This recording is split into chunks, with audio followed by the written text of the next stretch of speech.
پیش خدمت ہے کیمیا گر کی داستان۔ اسپین کے شہر اندلوسیہ میں ایک لڑکا رہتا تھا جس کا نام سنتیاگو تھا۔ وہ گھومنے پھرنے اور سیر و تفریح کا بہت شوقین تھا۔ چنانچہ اس نے اپنے والد سے ضد کی کہ وہ اسے کچھ بکریاں خرید دیں تاکہ وہ اپنی گھومنے پھرنے کی خواہش کو پورا کر سکے۔ اس کے باپ نے اسے بکریاں خرید کر دے دیں جنہیں وہ ایک گاؤں سے دوسرے گاؤں چراتا پھرتا۔ کچھ دنوں پہلے اس کی ملاقات تعریفہ نامی گاؤں میں ایک لڑکی سے ہوئی تھی۔ وہ اس لڑکی سے دوبارہ ملنے کے لیے اسی گاؤں جا رہا تھا۔ چنانچہ وہ اپنی بکریاں لے کر تعریفہ نامی گاؤں میں چلا گیا۔ تعریفہ کے راستے میں رات ہو گئی تھی۔ سنتیاگو نے سوچا کہ اسے آرام کرنا چاہیے اور وہ صبح اٹھ کر آگے بڑھے گا۔ اسے قریب ہی ایک پرانا چرچ نظر آیا جو کہ بالکل ویران پڑا ہوا تھا۔ سنتیاگو نے اپنی بکریوں کو اس کے اندر داخل کر دیا اور خود باہر موجود انجیر کے بوڑھے درخت کے نیچے سونے کے لیے لیٹ گیا۔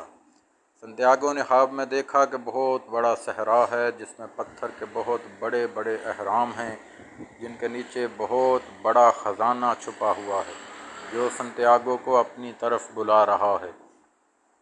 اسی لمحے اس کی آنکھ کھلی۔ اس نے اپنی پیشانی سے پسینہ صاف کیا اور سوچا کہ آج وہ ضرور کسی سے اپنے اس خواب کی تعبیر پوچھے گا، کیونکہ ایک ہی خواب وہ پہلے بھی کئی بار دیکھ چکا تھا۔ صبح اٹھ کے وہ ایک بوڑھی عورت کے پاس چلا گیا جو خوابوں کی تعبیر بتاتی تھی اور اپنا خواب بیان کیا۔ اس عورت نے اس سے کہا کہ میں تمہیں تمہارے خواب کی تعبیر بتا سکتی ہوں، لیکن میری ایک شرط ہے کہ جب تمہیں وہ خزانہ مل جائے گا تو تم مجھے اس خزانے کا 10واں حصہ دو گے۔ سنتیاگو نے سوچا کہ یہ کوئی مشکل کام نہیں ہے۔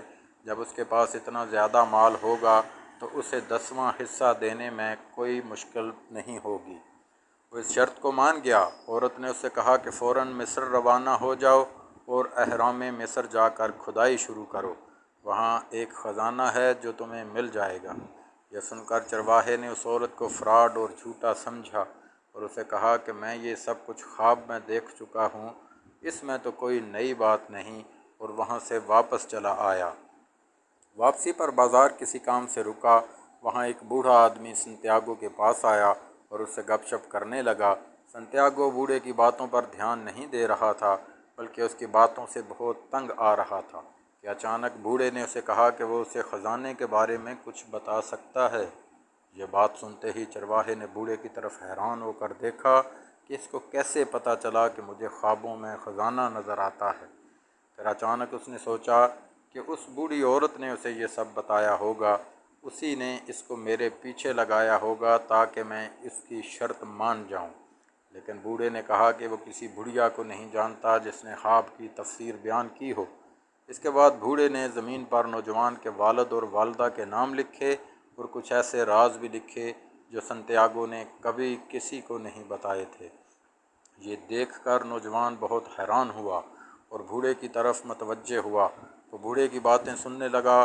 بوڑھے نے کہا کہ وہ اسے اس خزانے کا پتہ بتا سکتا ہے، لیکن اگر وہ اسے اپنی بکریوں کا 10واں حصہ دے۔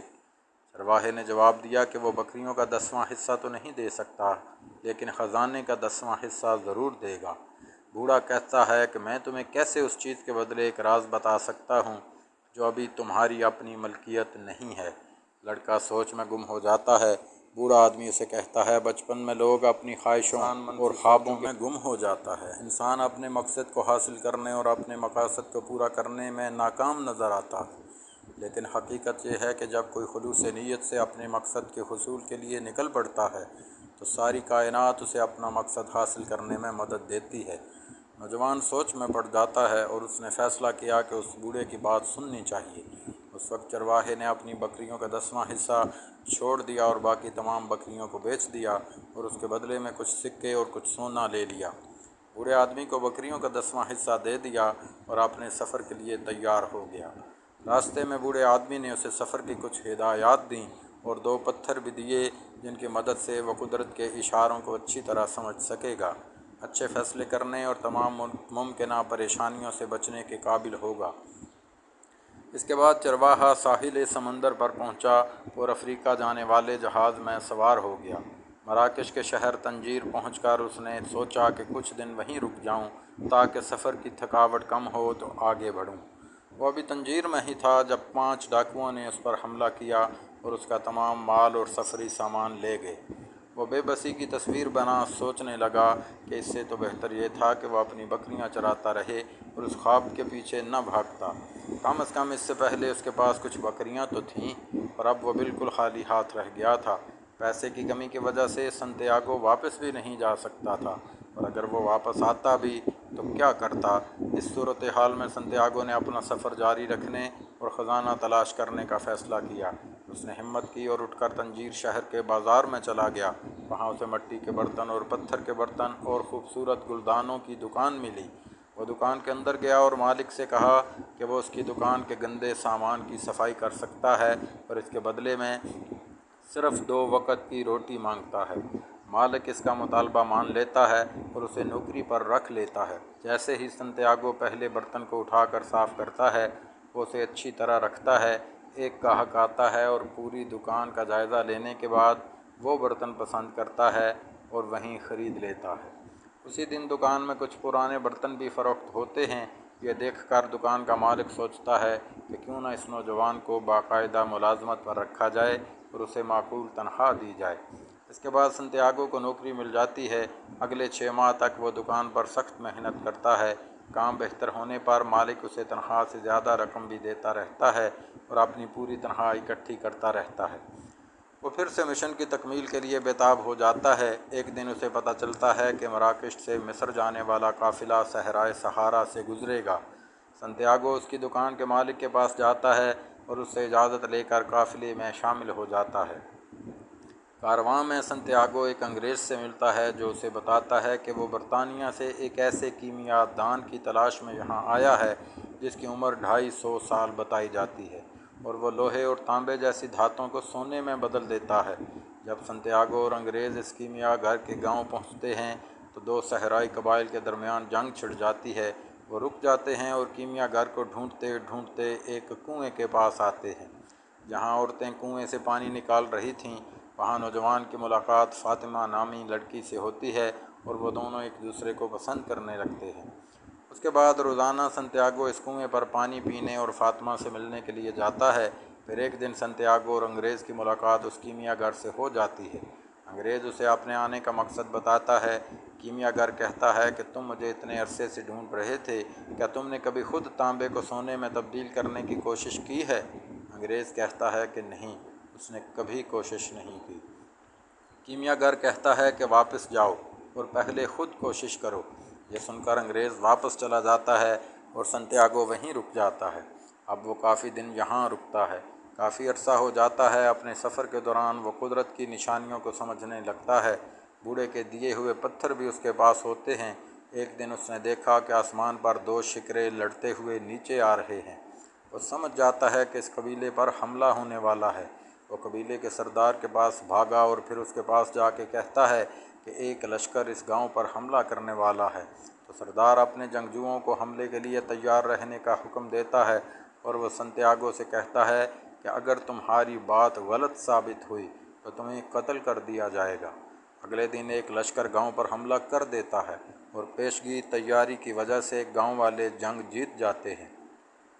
سردار سنتیاگو سے بہت خوش ہوتا ہے اور انعام میں اسے بہت سارے سونے کے سکے دیتا ہے اور اسے اپنا نائب بھی بنا لیتا ہے۔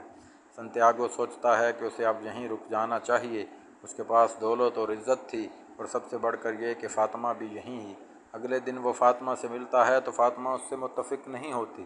وہ کہتی ہے کہ وہ ایک صحرائی عورت ہے اور صحرائی عورتوں کو انتظار کی عادت ہوتی ہے۔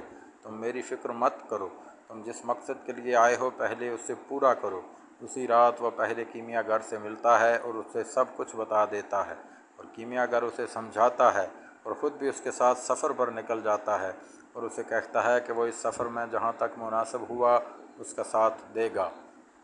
وہ اپنا سفر شروع کرتے ہیں، اور تھوڑے فاصلے پر جانے کے بعد ایک صحرائی قبیلے کے لوگ انہیں گرفتار کر کے قید کر دیتے ہیں اور ان پر الزام لگاتے ہیں کہ وہ جاسوس ہیں۔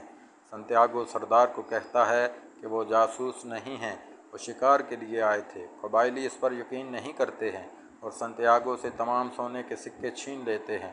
اچانک کیمیا گھر قبیلے کے سردار سے کہتا ہے کہ یہ لڑکا ایک جادوگر ہے۔ جو 3 دن میں اپنے آپ کو ہوا میں بدل دے گا، اور یہ ہوا اتنی تیز ہو سکتی ہے کہ تمہارے پورے قبیلے کو اڑا لے جائے گی۔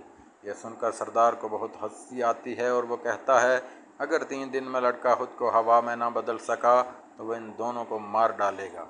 جب وہ دونوں اکیلے ہوتے ہیں تو سنتیاگو حیرانی اور غصے میں کہتا ہے کہ ایسا ممکن نہیں ہے۔ وہ اس سے کہتا ہے کہ اب وہ دونوں مر جائیں گے۔ کیمیا گر جواب دیتا ہے کہ اگر میں نے ایسا نہ کہا ہوتا تو اب تک ہم دونوں مارے جا چکے ہوتے، لیکن اب ہمارے پاس ایک موقع ہے کہ ہم اپنی جان بچا سکتے ہیں۔ کیمیا گر سنتیاگو کو کہتا ہے کہ زندگی اور موت کا خوف مٹا کر صحرا کی زبان کو سمجھنے اور جسم کو فطرت سے جوڑنے کی کوشش کرو۔ تیسرے دن سنتیاگو صحرا کے سب سے زیادہ اونچے ریت کے ٹیلے پر کھڑا تھا۔ اس نے سورج کا سامنا کرتے ہوئے اپنے آپ کو کائنات کے حوالے کر دیا اور فطرت کے ساتھ ملنے کی کوشش کرنے لگا، اور آخر میں وہ ریت کا طوفان لانے میں کامیاب ہو گیا، جس سے قبائلی خوف زدہ ہو گئے اور انہیں آزاد کر دیا۔ وہ پھر سے اپنے سفر پر نکل جاتے ہیں۔ کچھ اور سفر کرنے کے بعد انہیں ایک درویش کی جھونپڑی نظر آتی ہے۔ اس جھونپڑی میں کیمیا گر نے تانبے کے ایک بڑے سے ٹکڑے کو سونے میں تبدیل کیا، اور پھر وہ اس سونے کے 4 ٹکڑے کر کے ایک اپنے پاس رکھتا ہے، ایک ٹکڑا سنتیاگو کو دیتا ہے، ایک ٹکڑا درویش کو دیتا ہے، اور چوتھا ٹکڑا بھی درویش کو سونپتا ہے کہ جب سنتیاگو سفر سے واپس آئے تو یہ اسے دے دے۔ اس کے بعد کیمیا گر اپنے الگ راستے چلا جاتا ہے اور سنتیاگو اہرام مصر کے پاس جا کر کھدائی شروع کر دیتا ہے۔ کھدائی کے دوران کچھ چور وہاں آ کر سنتیاگو سے سونے کا ٹکڑا چرا لیتے ہیں، اور یہ سوچ کر کہ اس نے مزید سونا یہیں چھپا رکھا ہوگا وہ سنتیاگو سے مزید پوچھنے لگتے ہیں، اور انہوں نے اسے بہت زور سے مارا۔ مجبور ہو کر سنتیاگو نے انہیں اپنے خواب کے بارے میں بتا دیا۔ چوروں کے سردار نے ہنس کر کہا کہ اس نے بھی ایسا ہی خواب دیکھا ہے۔ میں نے خواب میں دیکھا کہ اسپین میں تاریفا نام کا ایک گاؤں ہے۔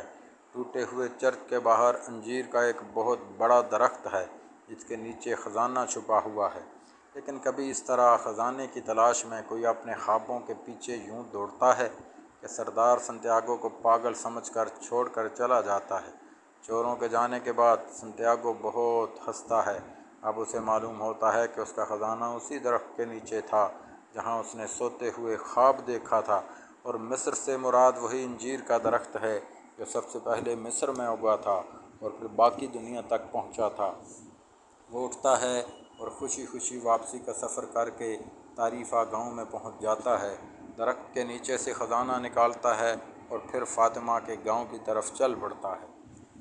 اس کہانی سے ایک سبق ملتا ہے کہ انسان کو اپنے خوابوں کے حصول کے لیے مشکلات اور تکلیفوں سے نہیں ڈرنا چاہیے اور کوشش جاری رکھنی چاہیے، اور جو اپنے خوابوں کی تعبیر کی کوشش کرنے کی بجائے کوئی شارٹ کٹ اپنانے کی کوشش کرتے ہیں وہ ہمیشہ ناکام رہتے ہیں۔